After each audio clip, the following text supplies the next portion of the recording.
हम लोग देखते हैं एक जो गुणोत्तर श्रेणी है उसको इन पदों का योगफल कैसे ज्ञात करते हैं उसको समझेंगे।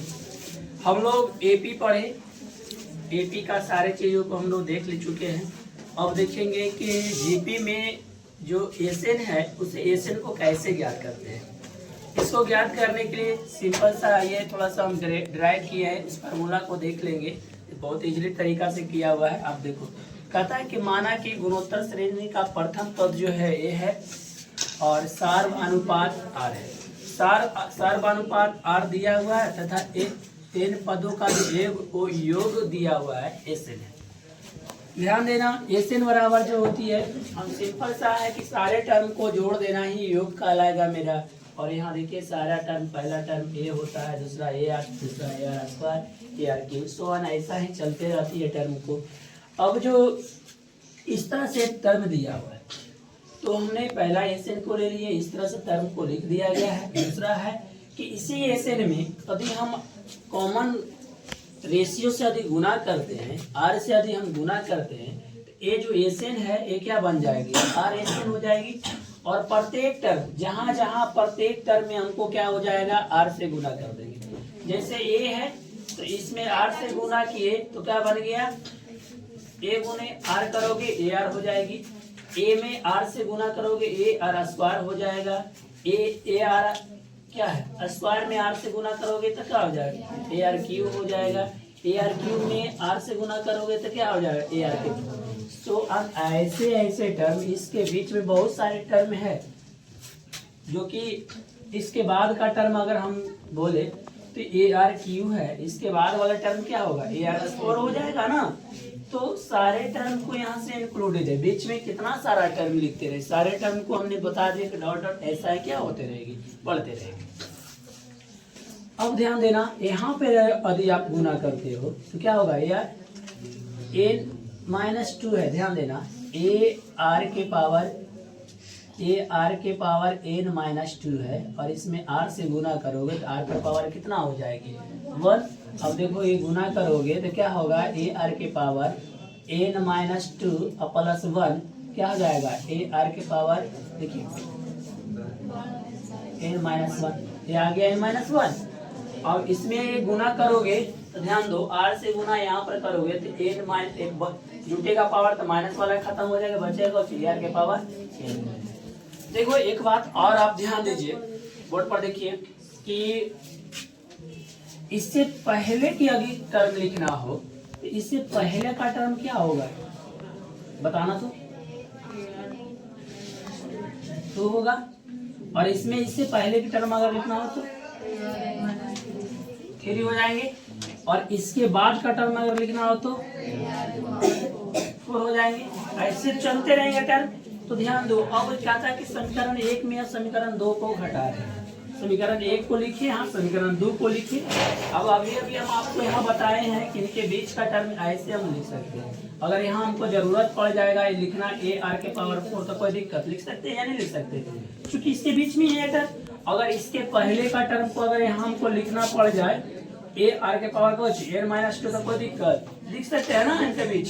तो आइए आप घटाते हैं तो देखो ए साइन घटाने की क्या होती है, साइन चेंज होती है, प्लस तक होती minus minus plus minus plus minus plus तक माइनस प्लस तक माइनस।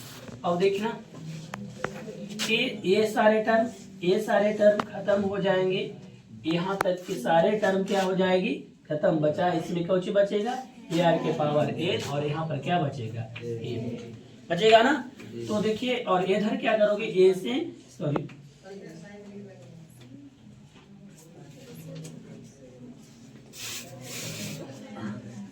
ए से, ध्यान देना यहाँ थोड़ा सा इधर हो चुका है। अब क्या किए हैं, इसमें से हटाया है ना, तो ए एन माइनस क्या होगा, आर एस एन होगा ना। तो इसको करोगे तो क्या हो जाएगी,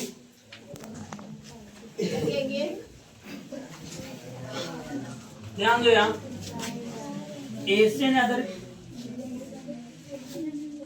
एसएन अधिक कॉमन लेते हो तो 1 माइनस क्या हो जाएगी, आध हो जाएगा ना। और यहाँ पर क्या हो जाएगा, ए कॉमन लोगे तो क्या होगा, 1 माइनस हो जाएगा। तो एसएन बराबर क्या हो जाएगी, a इंटू 1 माइनस आर के पावर a अपॉन 1 माइनस क्या चीज, ये फॉर्मूला ड्राइव होगा। या इसी को ऐसे आप कर सकते हैं, ध्यान देंगे समीकरण 2 में से भी एक को घटा सकते हैं, कोई दिक्कत नहीं। तो यहाँ से देखोगे अगर माइनस कॉमन ले लेते हैं तो एसएन बराबर क्या होगा, देखो देखिए बोर्ड पर, अभी इस टर्म में से माइनस कॉमन लेना चाहेंगे तो ए तो बाहर हो जाएगी ना, और माइनस कॉमन लो तो ये क्या हो जाएगी, माइनस कॉमन हो गया, माइनस ले लिए। अब ये प्लस वैल्यू है तो क्या हो जाएगा, माइनस वैल्यू है तो क्या हो जाएगा प्लस। उसी तरह से नीचे से अगर कॉमन लेते हैं माइनस, क्या होगा -1 आई प्लस आर हो जाएगा ना, तो ये माइनस माइनस क्या हो जाएगी। तो एसएन बराबर क्या कर सकते थे, ए अब यहाँ कौची इंटू आर के पावर n माइनस 1 बटा कौची आर माइनस 1, यानी ए भी फार्मूला क्या था, सही था। यानी माइनस कॉमन लेने के बाद हम ये फार्मूला लिख सकते हैं, और कॉमन नहीं है तो ये फार्मूला लिख सकते हैं। यही था मेरा एसएन। तो आई होप कि आपको समझ में आ गया होगा। धन्यवाद। आइए हम देखते हैं कि ये जो टर्म है जीपी में है, और जीपी में टर्म का हमको निकालना है एसएन ज्ञात करना है। ये क्या होगा योग, ये 12 पदों तक योग ज्ञात करना। ध्यान दो, जब भी बोला जाए तो पहला टर्म जो होता है ये कितना है, 1 है। अब हमको आर निकालने के लिए क्या करना पड़ेगा, T2 बटा T2 कितना हुआ 2, और T1 कितना है, क्या हो गया 2, ये निकल गई है। और n का मान कितना था, n 12 है ना।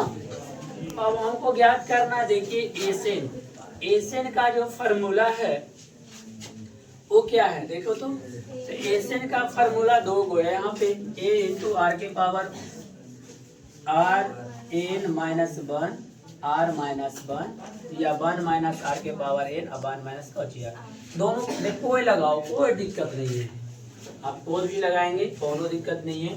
तो यहाँ से एसएन लगाइए, क्या होगा a इंटू क्या है आर के पावर n माइनस 1 बटा आर माइनस 1। ऐसे एक ध्यान दोगे, एक बात क्या आप ध्यान देना कि उचित क्या होगा, कौन सा फार्मूला कब लगाओगे।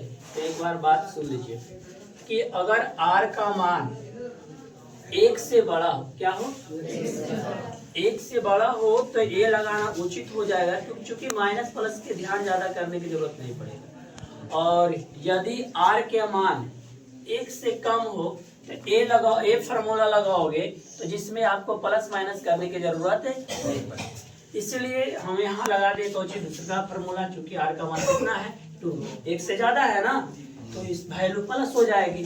अगर वो वैल्यू वो वाला लगाते तो वैल्यू क्या हो जाता, माइनस हो जाता। सिंपल माइनस प्लस की फर्क होगी, कुछ ज्यादा डिफरेंस नहीं होगा, दोनों लगा सकते हो। तो यहाँ देखोगे एसएन इक्वल टू, अब ए का मान कितना दिया हुआ है 1 है, आर का मान कितना लाए हो 2 के पावर कितना हो जाएगा -1 अपॉन कितना हो जाएगी, आर की जगह 2 माइनस 1। अब देखो तो एसएन बराबर क्या हो गया, देखिए 2 के पावर 12 करोगे कितना आएगा 40-96 आता है, गुना करके देख लेना। बोल रही है 40-96 आ रही है, और एक घटाओगे तो 1 घटा दोगे ऊपर, और बटा 2 में से एक घटाओगे कितना आ जाएगा, देखा जाए गुना करना, गुना करके देख लीजिएगा आएगा कितना आता है।